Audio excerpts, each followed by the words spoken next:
Welcome to this Christian CND webinar, everybody, on the theme of Can AI help us eliminate nuclear weapons? So before I start, I want to just give you a little bit of background. I'm going to give this presentation, and then during it, there'll be a chance to add some comments in the chat. There's a couple of questions that you can respond to in the chat. Then we'll have a time of discussion together, and we'll have a prayer.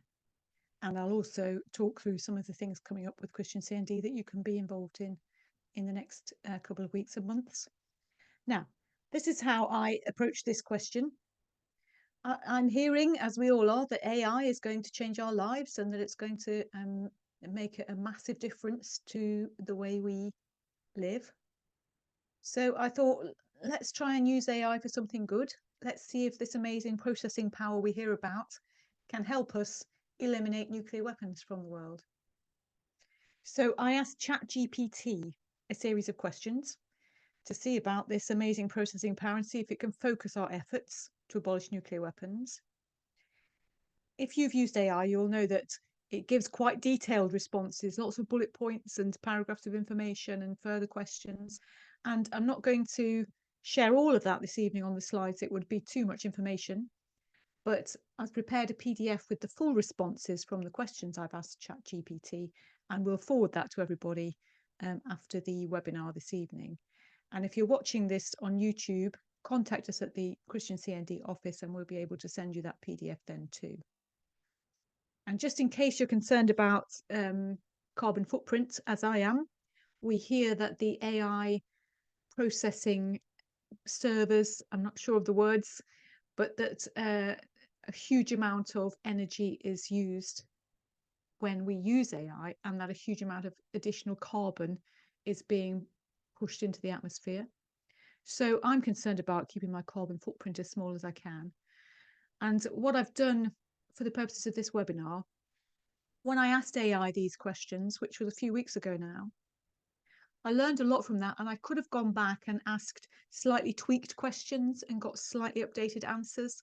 But I was conscious of using those, that processing power, using more and more energy. So I haven't gone back and worked on it more. I've just kept the version of the answers that was given to me in the first instance, because I think that's sufficient for the conversation we're going to have this evening. So let's move on, shall we? The first thing I thought I'd better find a definition of artificial intelligence to work from, and I actually got this from NASA, where they're saying, as I was kind of indicating, that artificial intelligence is about these amazing computer systems that can perform these very complex tasks, which would take us as people longer to do, and that would be too much information for us to hold in our heads or in book. And so this massive processing power can work through these tasks more quickly than we can ourselves. And these are tasks requiring human-like perception, cognition, planning, etc. And there was also a bit in this quite detailed definition that I've taken this slide from at NASA about machine learning and something called decision support, about this strand of artificial intelligence that looks at multiple outcomes and probabilities to inform decisions. And I think some of that is what I'm also going to be using in the course of answering these questions, or AI is going to be using. I did ask, I don't know whether you've thought about this, whether AI can become conscious over time, whether it thinks it's conscious now. I asked AI about that, and ChatGPT, where there's red writing on the slides, that's what ChatGPT came up with. It says, for now, AI is not sentient, and we should treat it as a tool, not a being. My understanding is that all of the scientists that work on AI, that the vast majority of them believe that what we're doing in increased processing power, greater and greater processing power, is not the same thing as consciousness, and won't be. But there's a small group of scientists, I believe, who think this might be something that could happen over time. But for now, we needn't worry. We're treating AI as a tool, not a being. And then as I kind of began to sink into asking AI questions and understanding what's going on, I asked ChatGPT what it thinks artificial intelligence is for. Just getting warmed up. And it talked about some of the things that were in that NASA definition about this different kinds of processing and machine learning and large language models. But then it asked me a question, which happened quite a lot, actually. And this is what it said. It said it's much more important to ask, what kind of world do we want to build? And how can AI help us get there? I think that's quite a good question, actually. And in terms of me approaching using this tool, I think that's quite helpful. Just for the purposes of tonight's webinar, I would say we want a world free from the threat and horror of nuclear weapons. That would be a really good start to building a better world. There's lots of other things that go alongside that, of course, and some of that will come out in the rest of this conversation.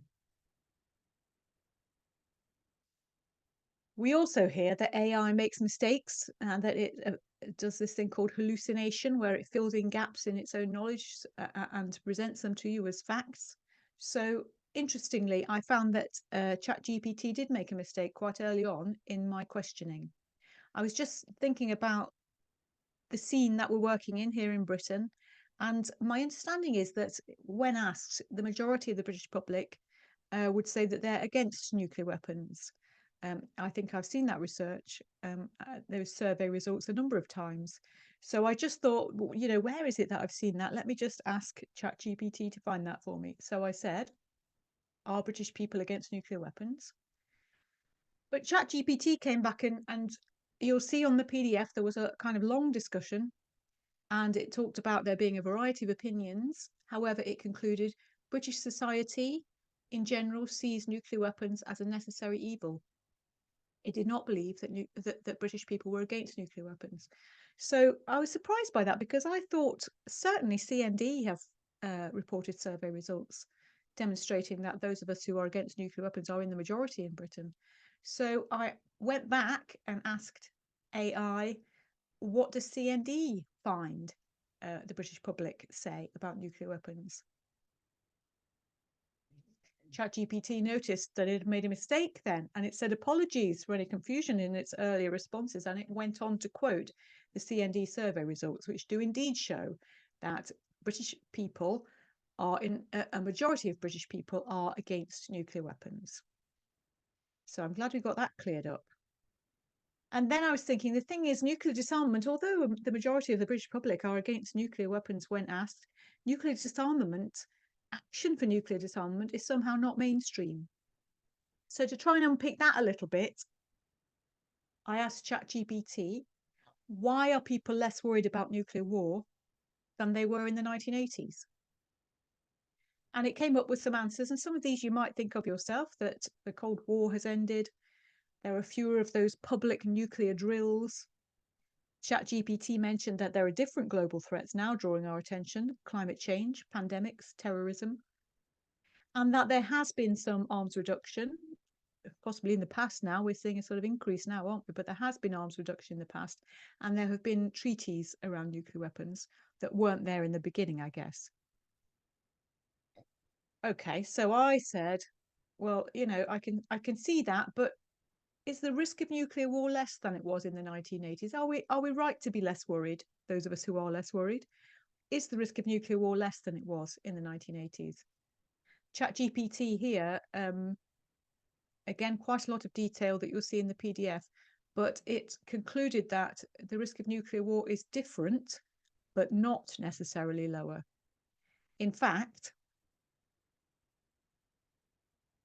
the risk of a smaller nuclear conflict that could spiral out of control might actually be higher, ChatGPT concluded. After scraping these huge data sets around the world, this is what it concluded. Okay. And I guess we feel that, don't we, as people taking action against nuclear weapons. So then, you know, I've been engaged in this in different ways for a long time, and I just wanted to check what ChatGPT thinks is the probability of achieving nuclear disarmament. We're going to return to this in a bit more detail, but I just wanted to kind of ballpark, you know, where does ChatGPT stand on this? Are we going to be able to have a conversation? Is it possible to have a world without nuclear weapons? I asked. Now I've captured a few more of the points here that ChatGPT came up with, because it talked about the things that would be needed if we didn't have nuclear weapons. Strong international institutions and collective security, conventional military balance, which I find very frustrating, because for me, part of ridding the world of nuclear weapons is about finding non-military solutions to conflict, non-military approaches to each other across the world. And a conventional military balance is, at least it's not a weapon of mass destruction we're talking about, I hope, but it's not much further on in a sense.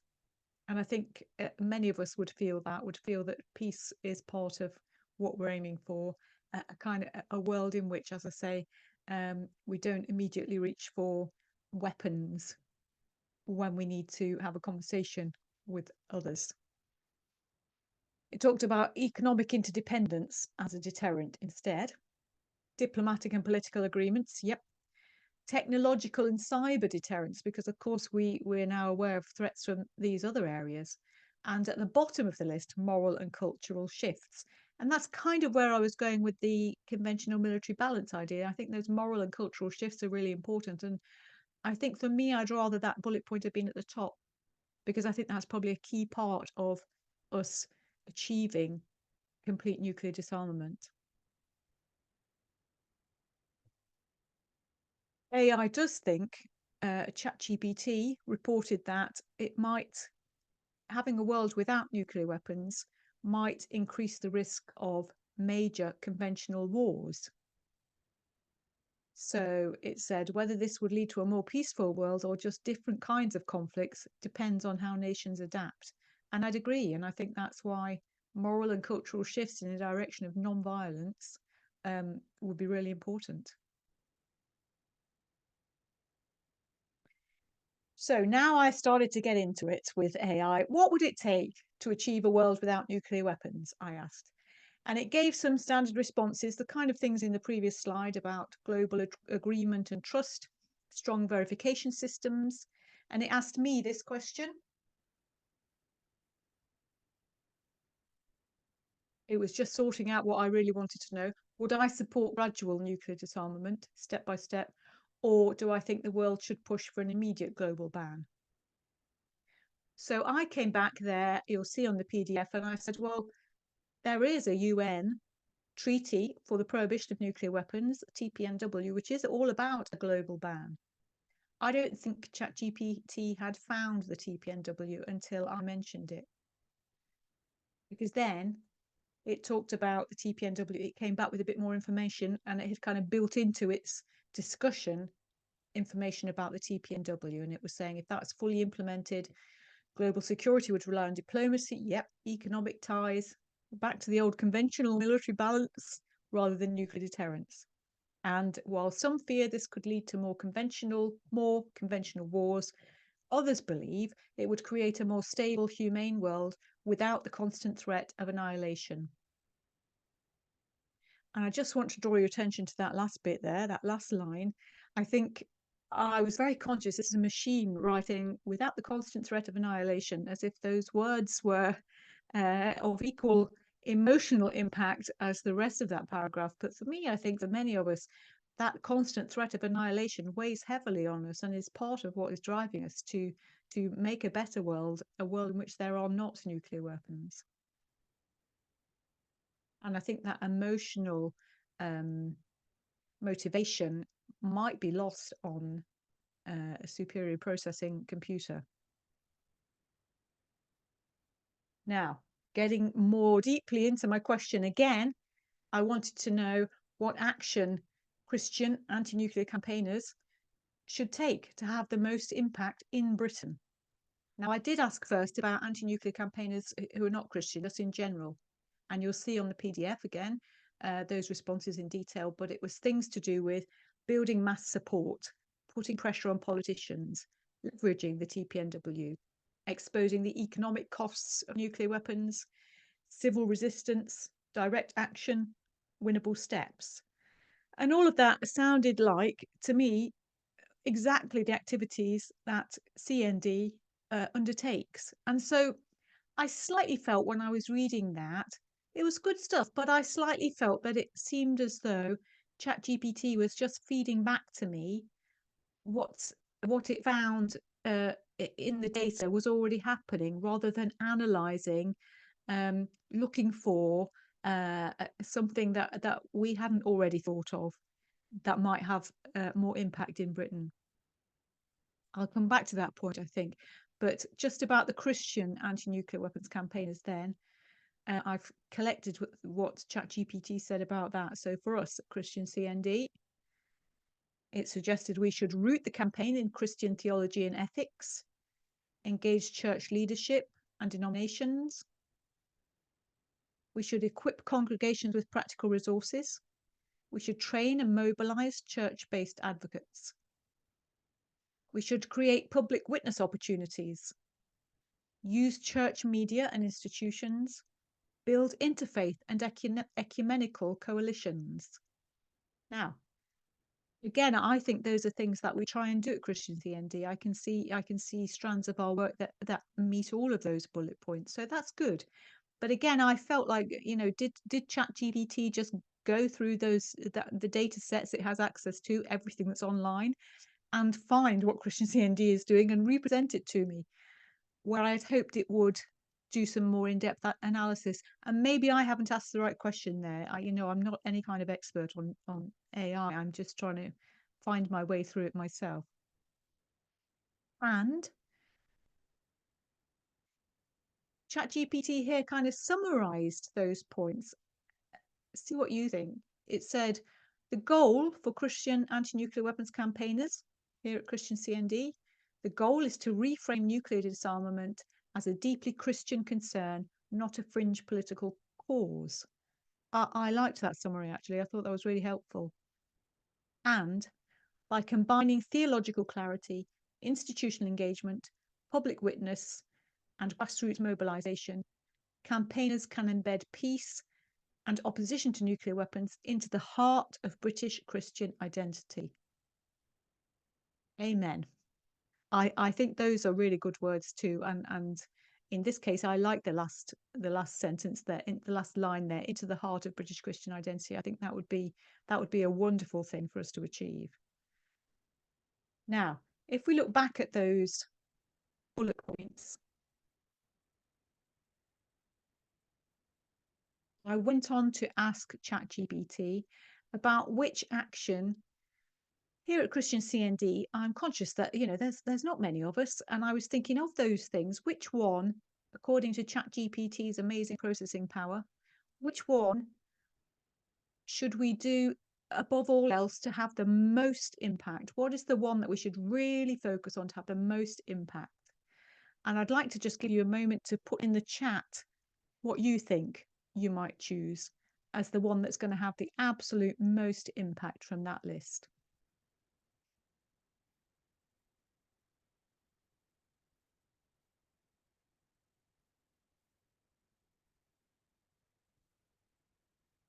And now I'm going to tell you what ChatGPT thinks, and let's see how your answers compared. So which one would have the most impact? ChatGPT said it's engaging church leadership and denominations to publicly oppose nuclear weapons.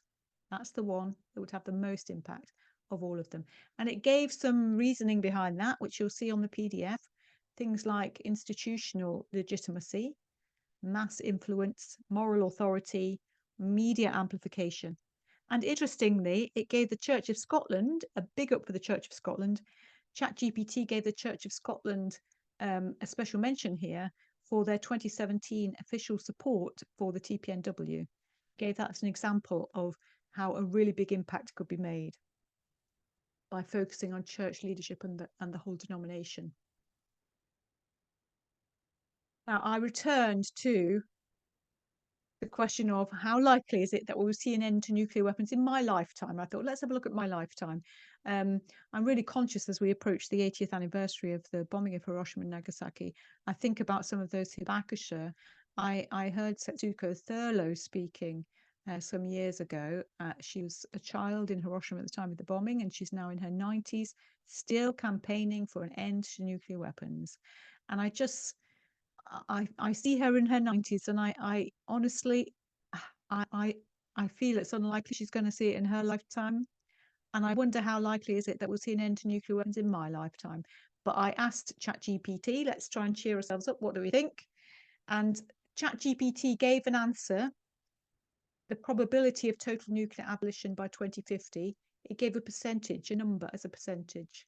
So I invite you to put a number in the chat now of your guess. What do you think the probability of total nuclear abolition by 2050 might be as a percentage number? Okay, let me tell you. Well, let me tell you what ChatGPT said. It said the probability of total nuclear abolition is low, likely under 10%. It did say, if you put a higher number, it did say that peace campaigners tend to be more optimistic, interestingly. Unless it said major political, technological, or moral shifts occur. But partial disarmament steps towards that are worth pursuing.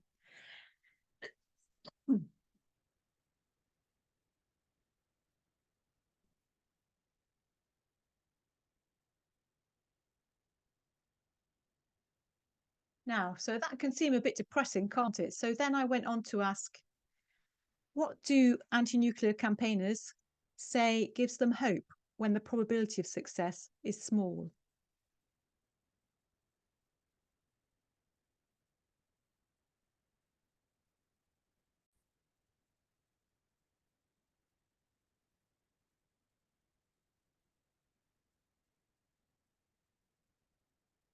Now, I didn't ask here about faith campaigners, actually. I forgot, basically, but I asked about anti-nuclear campaigners in the first instance, and I think the answers are still useful. Because ChatGPT put moral certainty of faith at the top of this list. That's interesting when this was general anti-nuclear weapons campaigners. And I think for those of us coming from a faith perspective, we certainly ought to think of moral certainty and faith as being at the top of that list, as things that give us hope. It also suggested historical precedents for radical change. Growing global norms against nukes. I think we can thank the TPNW for really making some difference on that. Youth and intergenerational activism. Many of us who are not youth are encouraged by seeing younger people becoming very involved in this work. Unexpected political and cultural openings. You know, again, I think those things might happen. I think we all see sometimes an opportunity that we can make a difference by bringing nuclear weapons into the discussion. Faith in persistent cumulative action, solidarity, and community.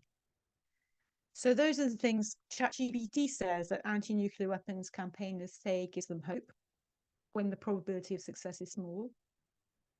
And we're going to go into a time of discussion now, and I'd be really interested to hear your thoughts about the things that give you hope, what you think of ChatGPT's responses. If there's anything you think has been missed or anything that strikes you differently, let's hear about it in our discussion now. And then we'll spend some time in prayer.